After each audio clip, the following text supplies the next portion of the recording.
urban legends about dating and stuff. And I don't know why they gave them to us because it was an all boys school, but one of them was if a guy buys you dinner, you don't owe him sex. And so every now and then, I'd buy my friends like ice cream or something like, hey guys, that was ice cream. It was on me. You owe me some sex. And they're like, that's an No, urban legend, Ryan. that's a myth. That's a myth.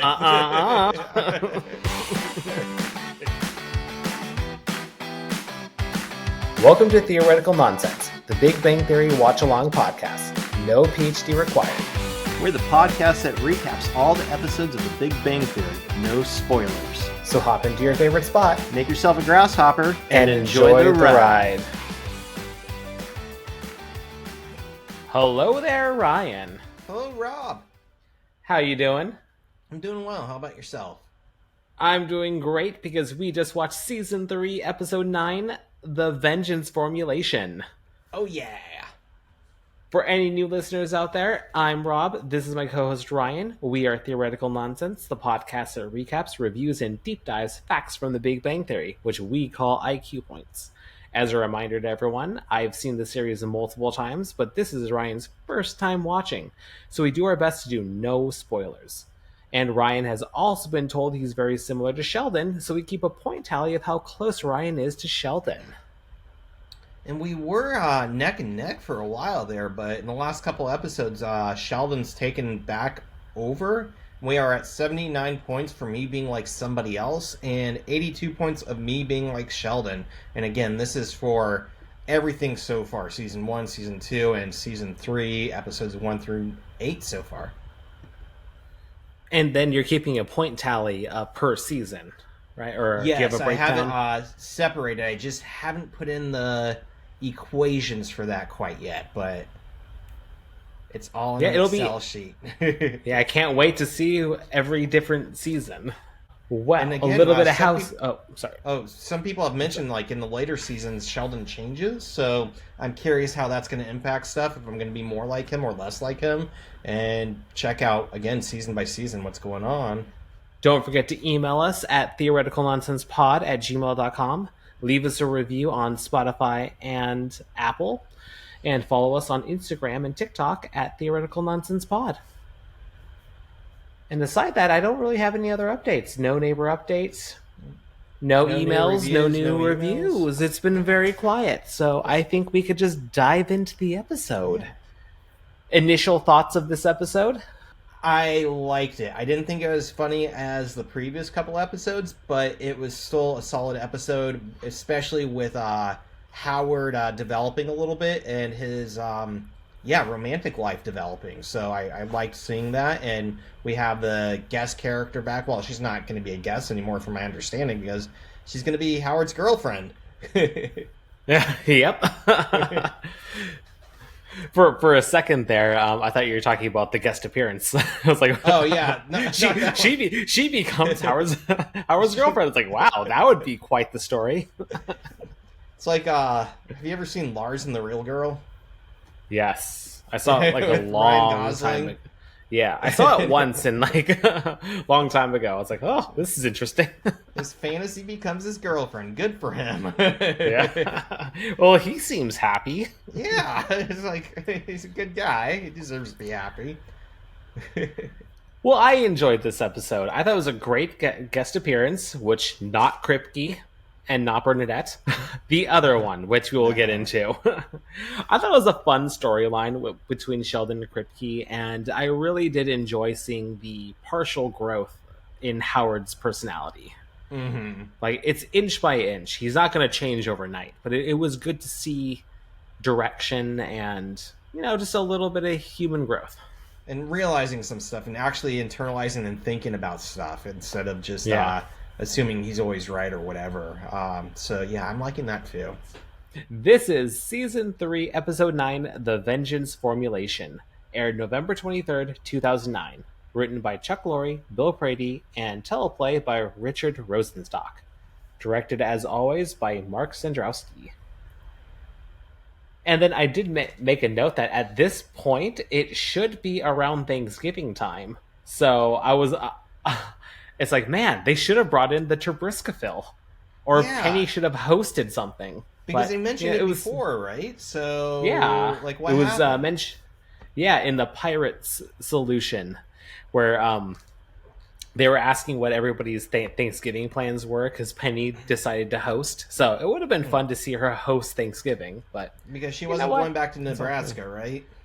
Because her brother's trial. The brother's trial. So not a Thanksgiving episode, but still a great episode. Mm-hmm. All right, opening scene. We are outside. We are outside where Howard is dropping off Bernadette. They are finishing their date, and it starts off with an ending of a joke, and Bernadette is just not understanding it, and then he starts to explain, but then she interrupts him by kissing him. So you know what? It's not that important. Did you look up the But joke? I did. I won't call it an IQ point, Yeah, but it's I not a did. full IQ point. Yeah, it was. Yeah, it's a very short joke. Yeah, Do you want to not tell very it? funny. It's I'll not. go Yeah, for it's it. not very funny. And it's not very long. But go for it. So, he ends it with just saying, 2 years later, there's a knock on a guy's door. There on this porch is a snail who says, "What the heck was that all about?" And so I found, technically the first website I went to was like down, so that was kind of weird, but I found the joke in its full state at startsatsixty.com, like a website for retirees. I don't know why they have a joke of the day there, but they did. So the joke is, a man sitting at home hears a knock, opens the door and sees a snail. He picks up and throws the snail. 3 years later, there's a knock at the door. He opens it up and the snail says, "What the hell was that all about?" Yep, I found the same one, and it's not that funny. Yeah, it's not that funny, but what I do think's weird is that Howard's version says 2 years later, and the versions I saw were all 3 years later. Well, what could that Maybe there's a mean? copyright on it, and that's The why 3 they had to years. change it up. But yeah, it makes me wonder: is like, how did he even segue into this joke? Where But does this come from? not important. Not important. Not a good joke. Well, Bernadette wants to have the talk. She wants to see where the relationship is going. And Howard makes a second base joke, and she laughs, and then she says that he should be a comedian, and then he makes another joke, a Jewish comedian. That would be new. And I just love her sincerity. I think I think a lot of them are. I think a lot of them are. It just does not get sarcasm, right? Like, Yeah. right overhead. Well, we learn that this is their third date, and apparently that means sex. But she's more serious about this and wants to know if he's looking for a relationship or a one-night stand. And of course, Howard makes some more jokes that can't a one-night stand lead into a relationship? And then she kind of just tells him to think about it and leaves. I do like his joke about he's like, there's only one right answer, right? This isn't like chicken or fish on a plane. Yeah. Where they both could be right depending, or maybe they're both wrong. Well, then for some reason, he goes back to Leonard and Sheldon's apartments where everyone's just kind of hanging out. And Penny asks, was like, "Hey, why are you back so soon? I thought you were on a date." And he just said he tries to play it cool. He says that he wants to leave a little bit of mystery, leave him wanting more. And Penny's like, "What does that mean?" And Leonard deciphers it and says he struck out. But it was a third date. Like, I don't know why Leonard would say that. Like, you don't strike out on the third date. Things might not work out, but at that point, you're not striking out. I think it's strike out from sex. Or like spending more time, like going back for a nightcap and everything like that. So maybe Leonard's under the impression that third date means sex too.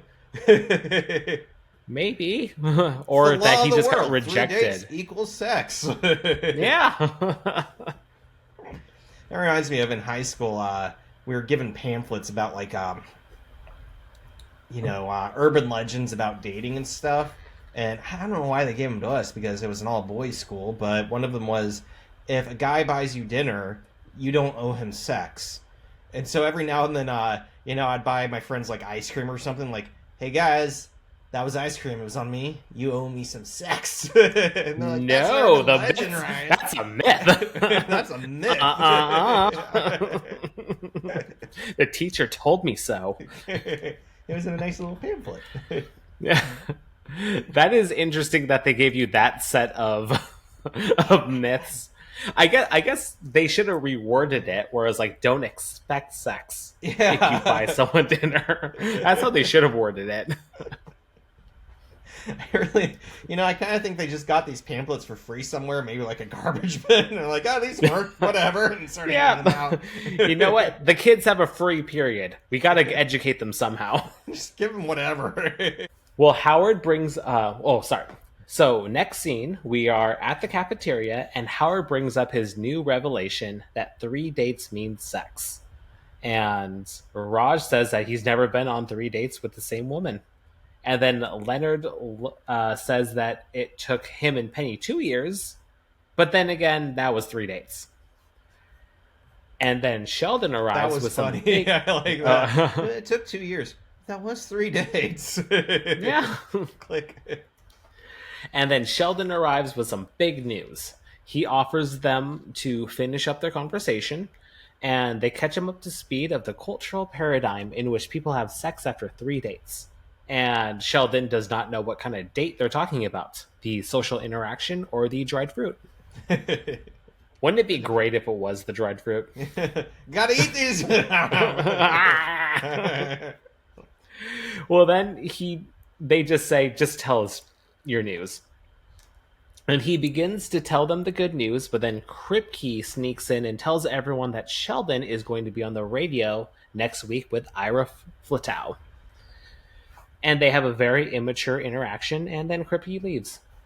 I didn't know this program existed, but I looked into it, and actually, from what I can see, it's real. And I looked into it, too. Yeah. Did? What did you find? Ira Flatow, NPR's Science Friday, is a real show. And it's award-winning. Ira Flatow is a real award-winning science correspondent and TV journalist. He still hosts Science Fridays to this day. He has also written several books and has many TV appearances, most notably the Emmy Award-winning PBS science program Newton's Apple. That's all I got. Huh. I didn't do any research into Ira. Interesting. I don't know how I missed that. But I did get Science Friday as award-winning producer of high-quality, fact-checked, and trustworthy science news and educational programming. For 30 years, they've introduced top scientists to public radio listeners and reminded them how much fun it is to learn something new. They are more than just a radio show. They now produce a sweeping array of educational, entertaining scientific experiences through videos, podcasts, digital media, live events, citizen science, K-12 education, professional development, and at-home learning activities for families that directly serve hundreds of thousands of educators, parents, citizen scientists, and lifelong learners every year. So I thought it was kind of cool that they've expanded from just the radio show to like podcasts and videos that probably weren't around so much when the show was airing. Yeah, their podcast is actually on Apple and Spotify. Ooh. I haven't had a chance to listen to it, but yeah. I've been too busy with Office Ladies, so that's fair. And a plug to them. I just finished a podcast as like Baraska, I think it was. Let me make sure I'm spelling this right. Baraska. So it started off as like a creepypasta, and it got made into a like live action podcast, and it's kind of a scary story type thing. Fun for the whole family. It's not fun for the whole family. It's kind of creepy. It has a twisted ending, but I enjoyed it. A student recommended it, and I hadn't heard of it. But that took up like 5 hours of my podcasting time. All right. Well, how long is your commute? I actually listened to it on my way to Tucson last week. Okay. Yeah. So. Nice. Yeah, I love podcasts. And hopefully everybody loves ours. Yeah. Ours is the best. Give us a 5-star review. Give it now. And then listen to some Science Friday. Well, all right. The guides congratulate Sheldon, and Sheldon says thank you. His mother is very excited. She's convening her Bible study group to listen in and then pray for his soul. I love that part. And now we cut to the apartment, and Sheldon is going through all of his talking points and wants to ensure that it's simple enough for the less educated. So he hands it over to Howard. You know, I really like actually that. did a little research into what his study was, what he's going to talk about. The magnetic poles? Yeah, Monopoles. Yeah, I did too, yeah. We've already talked about Well- monopoles a little bit on here, right? We have, but I did not document when we talked about When it. it So I was. guess any new listeners out there should just listen to every episode. Listen to the whole thing, send us an email and let us know which one it was. Because we're not going to go back and look. This is a game. Who's the winner? Yeah. But the All right, spin well, what do you got this on one, magnetic monopoles? the spin ices is what makes this new and different, right? Maybe. Maybe because he's doing. Did we not talk about that before? Magnetic monopoles and spin ices, because before they were just talking about magnetic monopoles, which are basically elements, the notion of a magnet with only one pole, because if you have a magnet and you cut it in half, it still has, each half has two poles now. It's like two new worms, right? But there are ways to make a magnet theoretically have one pole. And the spin ices are, this is above me, but the way I understood them was it's called spin because the substance has magnetic moments that kind of come and go. From my understanding, if anybody out there knows this more, please let us know. The magnetic moments resemble hydrogen atoms in water ice, and that's why it's called spin ice, because it's going through from and away from magnetic channels, or being magnetic, not being magnetic, and resembling water ice. But the most common versions are, I'm going to butcher these, dysprosium titanate and holmium titanate. And apparently experiments have found deconfined magnetic monopoles with properties resembling hypothetical magnetic monopoles thought to exist in vacuums. So basically these elements have the same qualities that are the theoretical monopoles that they think exist in space. So that's my understanding. Did you I didn't look into the I know we kind of talked about magnetic monopoles in the past, but I don't know if we really fully deep dive them. So I did more of a deeper dive of that. I didn't really do anything with spin ice. And that just got me because it made me think of like Vanilla Ice, like Spin Ice Records or something. I don't know. Everything makes me think of Vanilla Ice. Gotta spin, baby. Everything. Go ninja, go ninja, Ice, go. ice, baby. Go ninja. Well, I found some information on magnetic monopoles on Wikipedia, phys.org, sciencefacts.net, and home.cern. So, as we kind of talked about earlier, a magnetic monopole is a hypothetical elementary particle that is an isolated magnet with only one magnetic pole, meaning only a north or south pole, but not both. One with both, a traditional barred magnet, would be a dipole. So we think that they exist. So we actually have no idea that if they exist or not to this day, but that's something that Sheldon has been researching at this point. Monopoles are so relevant in scientific research because of their possible role in the unification of the fundamental forces of nature. Finding magnetic monopoles is like searching for the holy grail in the science world. It could fill in many blanks that we have. Magnetic monopoles might have been present in the early universe, but diluted to an unnoticeably tiny density during the early exponential expansion phase known as cosmic inflation. Monopoles were originally proposed in 1931 by the physicist Paul Dirac, who found they could explain why electric charge is discrete rather than continuous. Later on, theorists discovered that monopoles appeared naturally in so-called grand unified theories, or GUTs, which connect electromagnetic and nuclear forces. Many experiments have looked for evidence of magnetic monopoles in high-energy collisions at particle accelerators, but nothing yet has shown up. According to string theory, the magnetic field of a monopole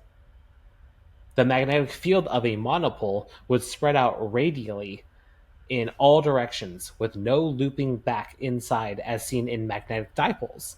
As on passing through a superconducting loop, it induces a distinct signal that is equally sensitive at all velocities and masses.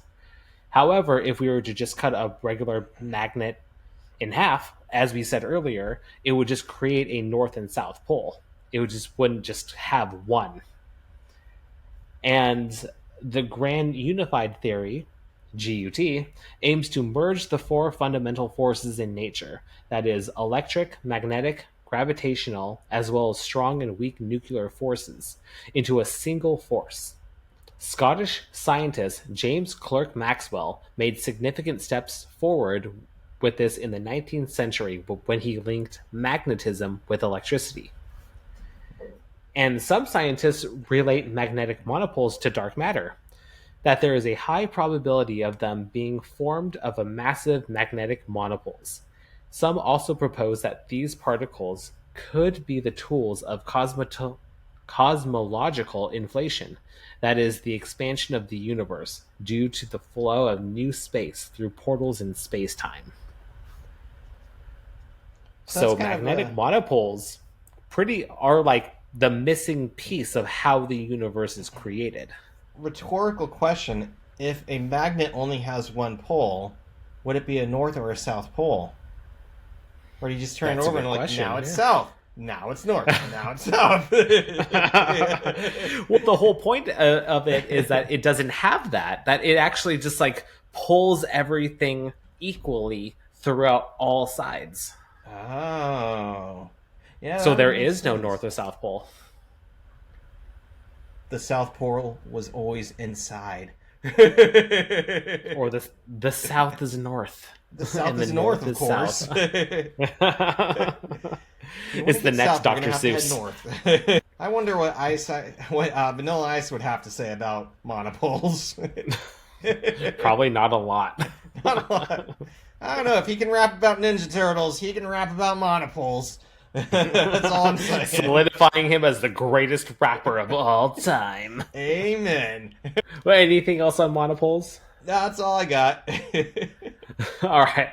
Well, back at the apartment, so Sheldon gave Howard his homework, and Leonard makes a great point that he doesn't actually have to do the assigned homework. And Raj says, it's better if you don't, otherwise it makes us look bad.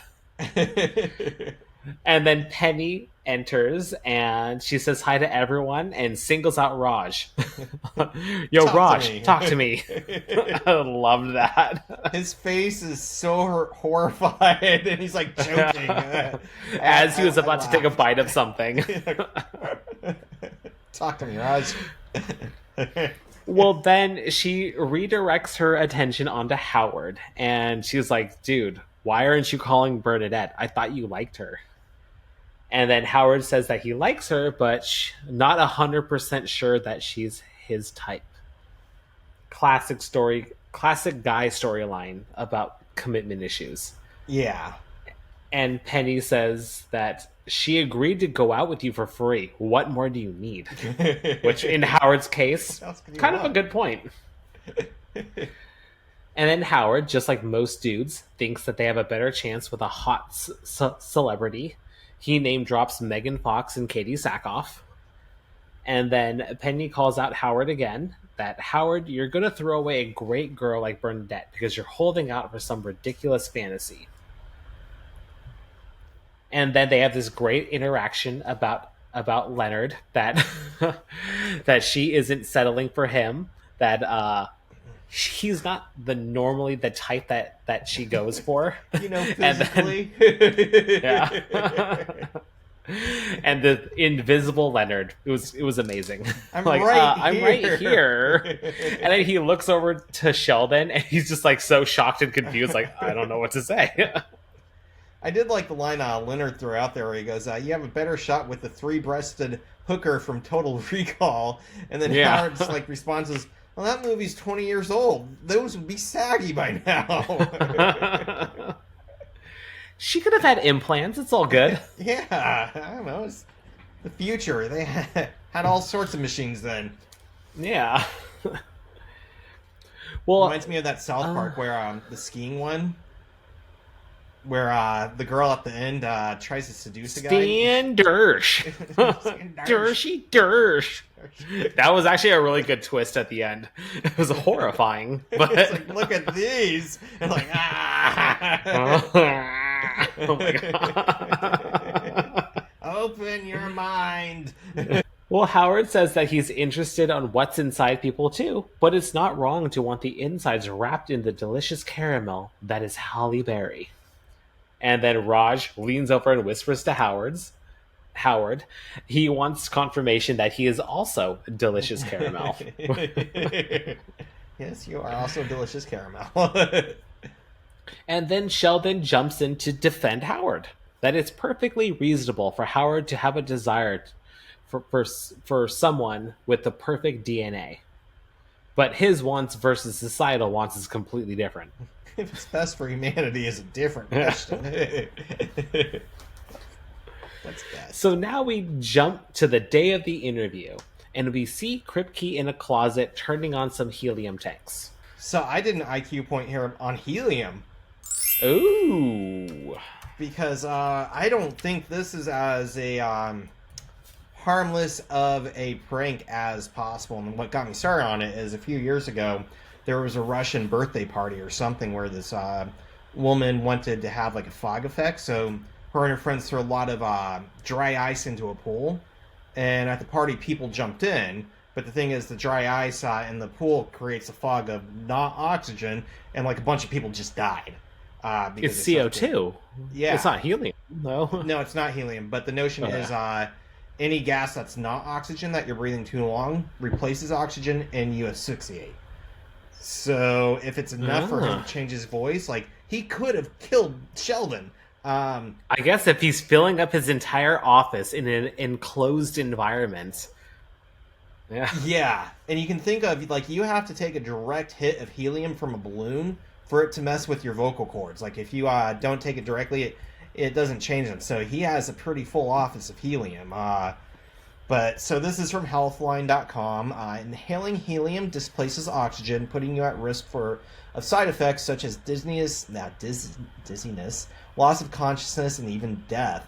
The majority of health issues actually come from inhaling from pressurized tanks because a balloon's just not enough helium. But we have the pressurized tank in this situation, but he's not taking it directly from the pressurized tank. So I would say it's not quite as dangerous. But it also says that breathing pure helium can cause death by asphyxiation within minutes. And if you're taking it directly from the tank, it can actually cause an air embolism, basically a bubble trapped in your bloodstream that can cause a rupture and a hemorrhage. So you could die that way, but again, not directly from the tank.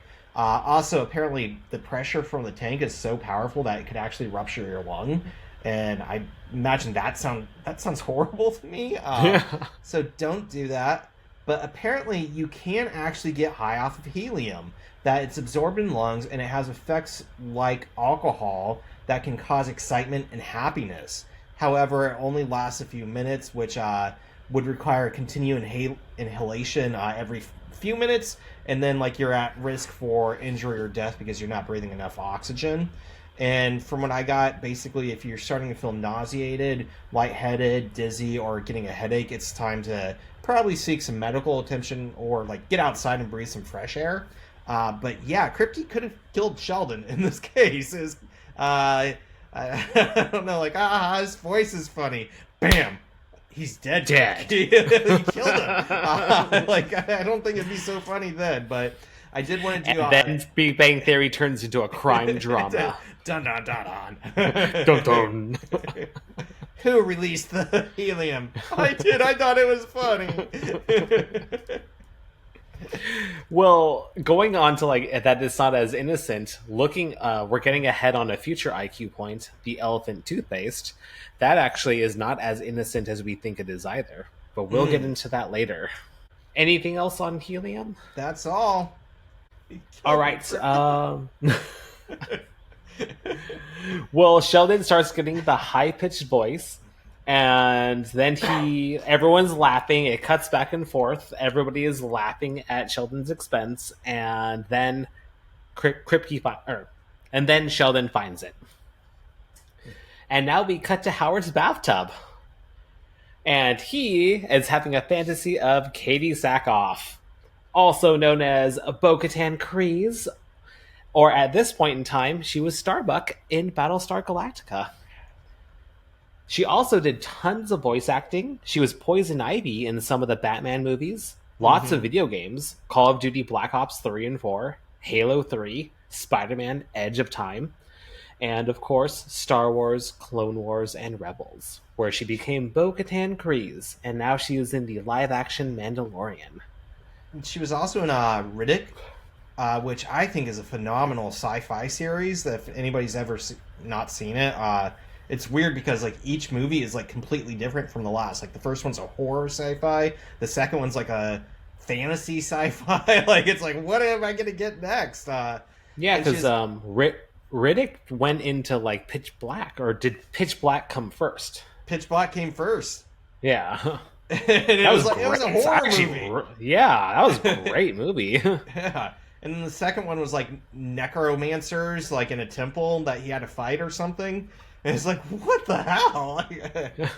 So creative. But she was also in Oculus, which is a horror movie that I saw a while ago. I need to watch it again, but I bring it up because it's written by Mike Flanagan. And I think Mike Flanagan is probably the best television writer right at this time. He did Haunting of Hill House on Netflix. He did, I think I even mentioned him in one of the last episodes, even maybe. I couldn't think of his name. But he did Gerald's Game, the Stephen King story. He did Midnight Mass, Fall of the House of Usher. What else? He's done quite a few things, and they all have to do with life, death, and the discussion of if there is a God or if there is meaning to life at all. And it's always a great discussion because everybody's logical and level-headed in their discussions, but it's also like very, very depressing to think like, well, it's depressing to think that there's nothing after life, but he also spins it in a way where it's like, if you're not taking advantage and being happy in life, then you're wasting life as well, type stuff. So I love the stuff. So I was happy to see that she was in Oculus and wanted to do a shout out to Oculus. Nice. Well, other shows that she's been in, she has been in CW's Flash, Longmire, and also she was the Pink Ranger in a Power Rangers short. I saw that too. And also featured James Vanderbeek. It's like, really? Wow. Yeah. How did I not heard of this Power Ranger version? Well, it was a movie short, so not an official movie.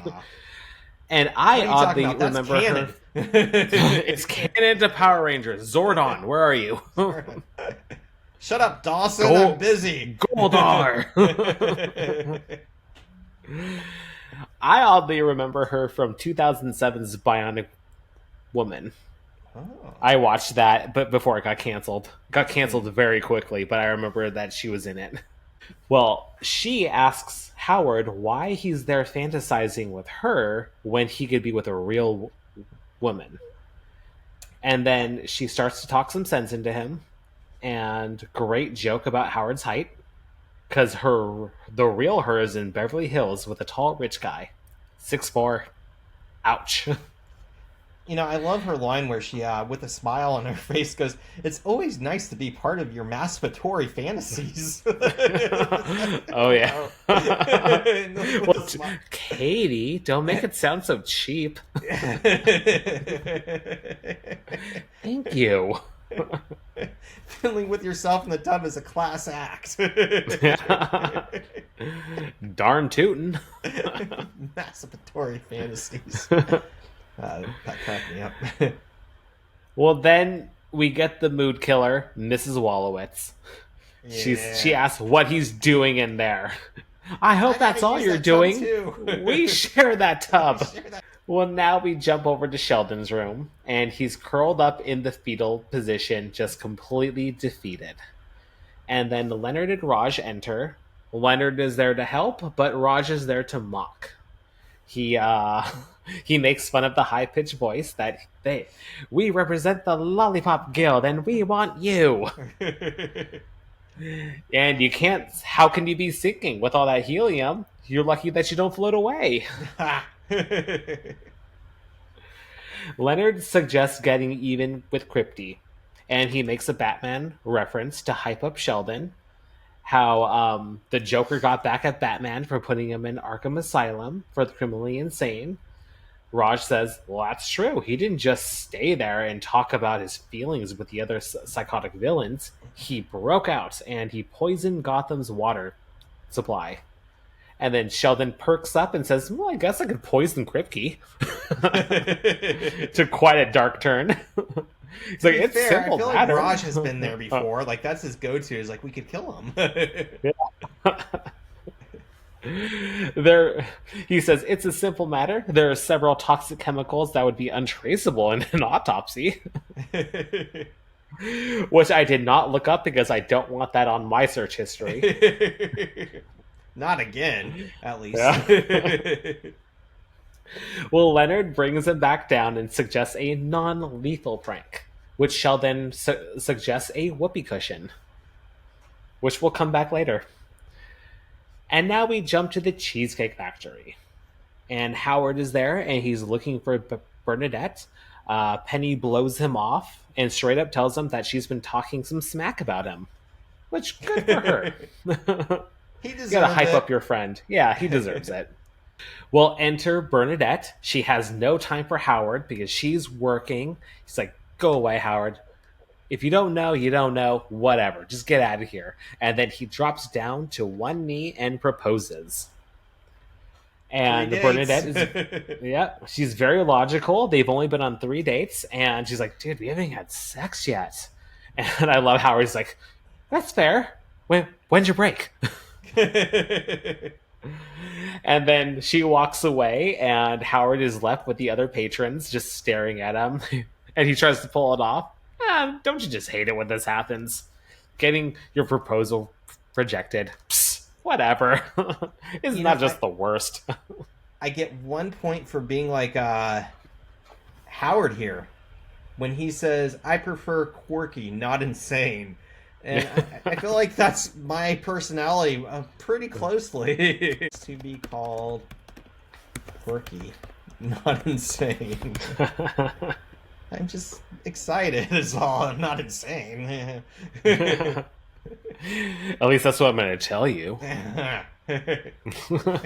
Now breathe this helium. Take a hit straight from the canister.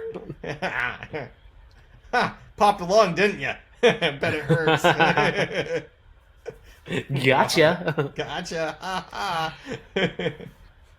Well, back at the apartment, Sheldon is going over his plans to get back at Kripke. He's showing all the different chemicals, and then he just picks up some Mountain Dew. I love that part. Well, what's that one? Mountain Dew. Ah, refreshing. Hydrogen peroxide, saturated potassium iodide, Mountain Dew. So yes, he has a solution of hydrogen peroxide and one of saturated potassium iodide. And this is an IQ point. I put a question here, but I didn't highlight it, so I didn't do any research. I forgot to. I'm curious what you got. The chemical reaction that Sheldon uses to get revenge on Kripke is a genuine one and often used in practical jokes, and is referred to as elephant toothpaste. The end result of the reaction is a soapy foam that resembles a toothpaste that an elephant might use, thus the name.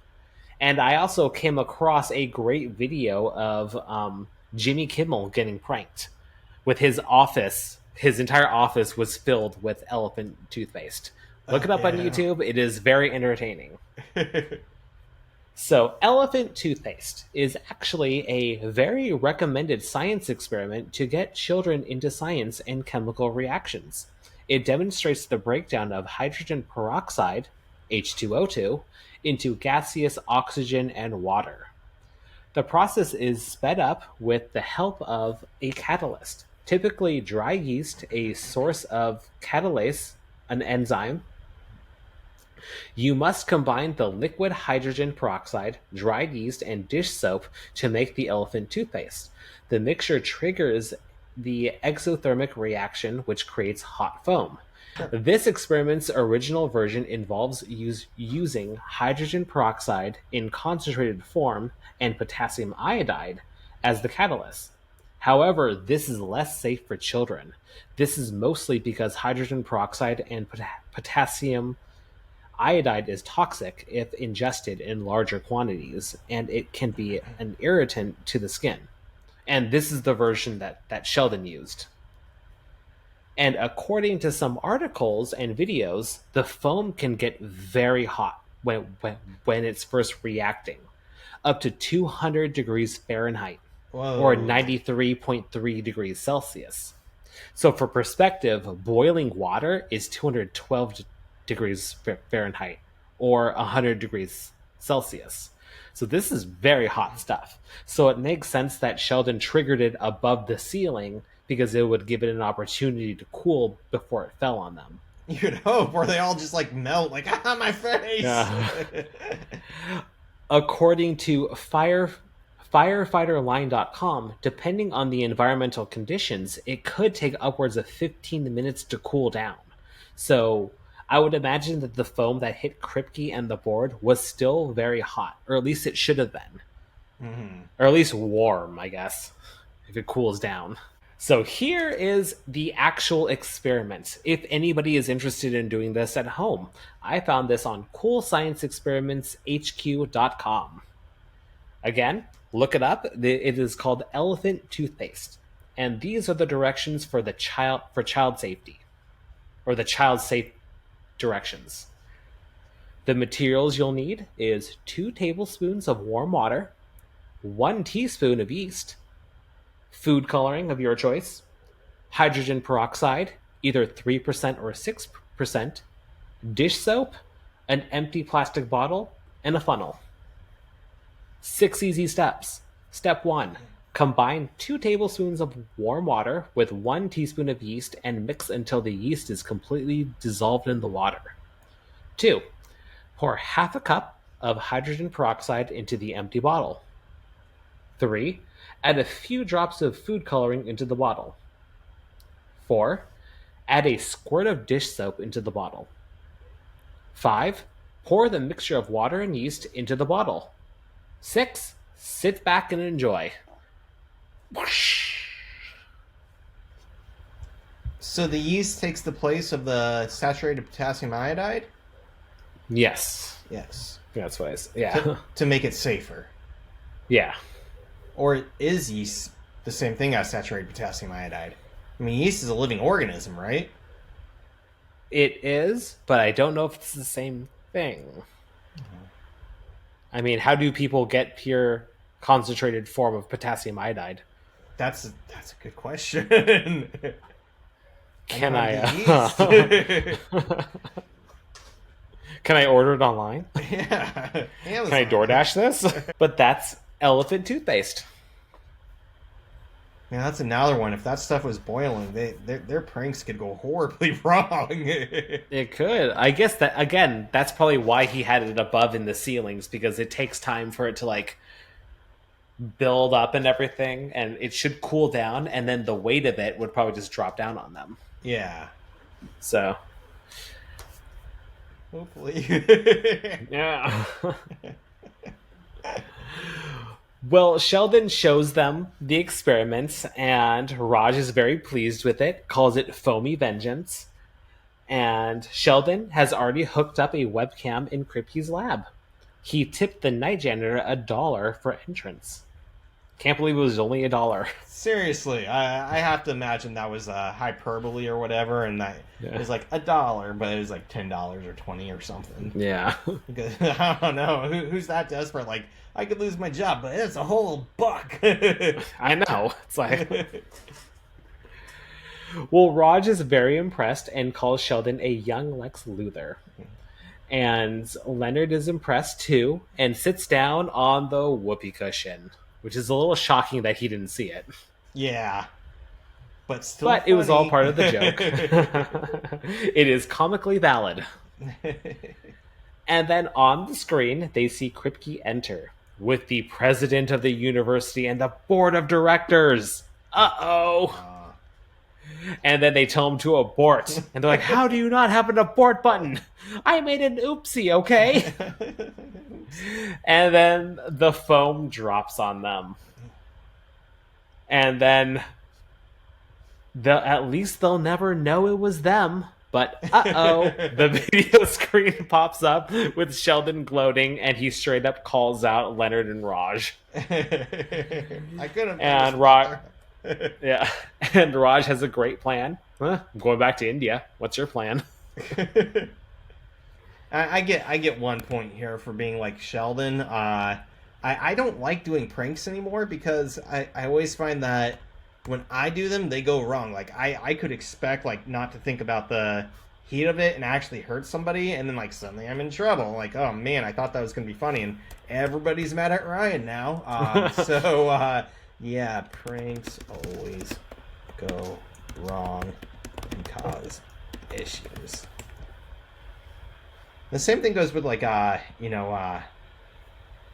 throwing what do they call it? Throwing shade to people, like making fun of them for fun, and people making fun of each other back and forth. It's like every time people are like making fun of me, I say something and then they start to cry. I'm like, wait, I thought this was a game. Like, but you took it too far, Ryan. I'm like, God damn it, I don't know how. I thought making fun of your parents' alcoholism and drug use was funny. How am I the bad guy in this? Heroin addiction is a comedy. Gold. Why are you not laughing? Your brother got into a car accident and died. That's funny. That's funny, right? That's not funny? No. Shit. Too far? Too far? No, not far enough. I'm trying to read the room here. This is confusing. This is all very confusing. Yeah. I'll try again next time. Yeah. If you're still talking to me. Yeah. Well, now we're at the Cheesecake Factory, and Howard jumps on stage and sings a song, which is a great song. It's to the tune of Four Tops, their song Bernadette's. And a little bit of research on that song. The group Four Tops were in the 60s, and this song Bernadette was a Motown hit in 1967. And it was I listened to it. It's actually a really good song. Very passionate. Him playing it, I was kind of surprised because I'm like, this is a good tune and melody. So I'm gonna look into that because the words were goofy, but the melody, like, I'm like, wow, I can't believe he made this up himself, and I guess he didn't. I did.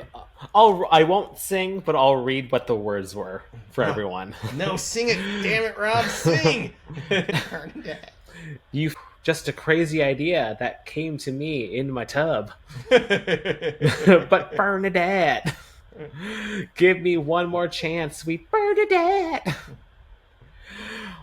I'll get the hang of this thing they call romance, sweet Bernadette.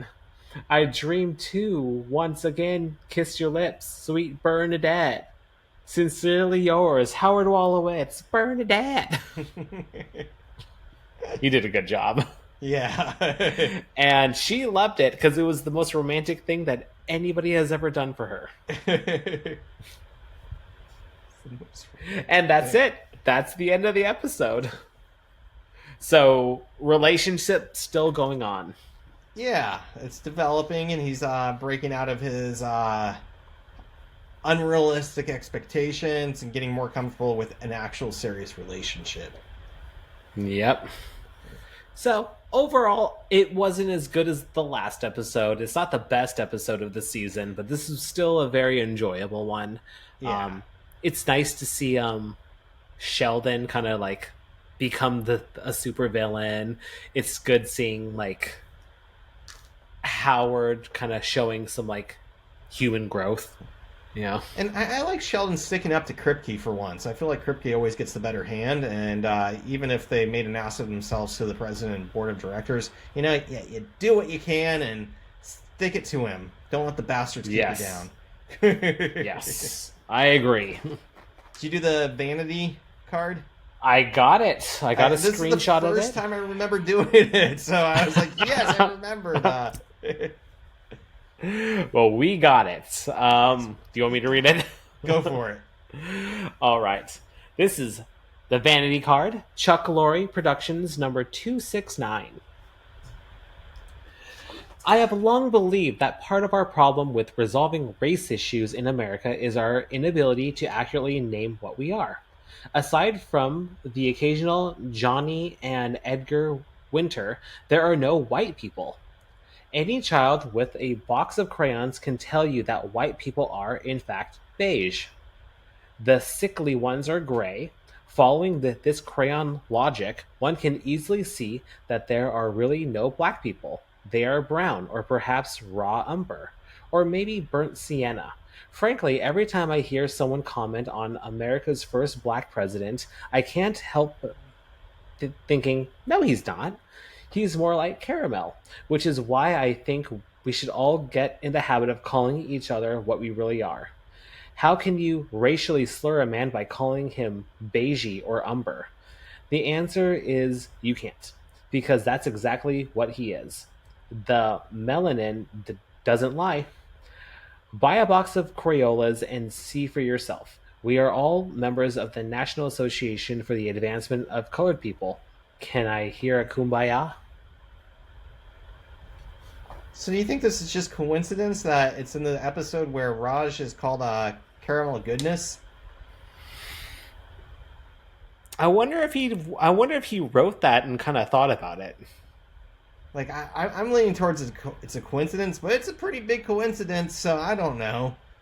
Yeah, I think it was planned. I think he had this on the mind, and he planned it for like 10 years. It's been I'm gonna do this I wrote episode. this 10 years ago, and finally I get to use this vanity card where I can actually talk about race. Really lucky we have a black president at this time, because 10 years ago it was unheard of. I have no comment on this one. I'm not going to get into it. Well, anything else regarding this episode? No, I think that covered it. All right, well, let's count up some IQ points. I think it was a small amount. This was actually a very quick episode. It really was. Yeah. Okay, so Sheldon to not Sheldon points. 80 points not like Sheldon, 83 like Sheldon. Technically just 1 point on each side this episode. Nothing too big or fancy, but still solid points. And only 3 IQ points. Very quick episode. It was short and sweet. I even remember watching this and being like, yeah, that went by really quick. Mm-hmm. All right, any last-minute comments? Nope. Excited to see where this relationship's going to go with Howard. And, again, I like that Kripke got something in return. He's kind of a pain in the ass. Yeah, honestly, even though, like, it was a more innocent prank and everything like that, having your entire office filled with that toothpaste is a nightmare to clean. You're never going to clean it all. Like, the next person moving in that office is going to have to deal with some shit. Unless the board of directors force Sheldon to clean it up. Just like elementary school. You made the mess, you clean it up. It's your mess. Now deal with it. All right. Well, thank you everyone for listening. Don't forget to follow us on Instagram, YouTube, and TikTok at Theoretical Nonsense Pod. Email us at theoreticalnonsensepod@gmail.com. Leave us a review on Spotify and Apple. And we'll see you next time when we talk Season 3, Episode 10, The Gorilla Experiment. Thanks for listening. This was Theoretical Nonsense, the Big Bang Theory watch-along podcast. No PhD required. Our intro and outro music is by Alice Cole. Thanks for listening.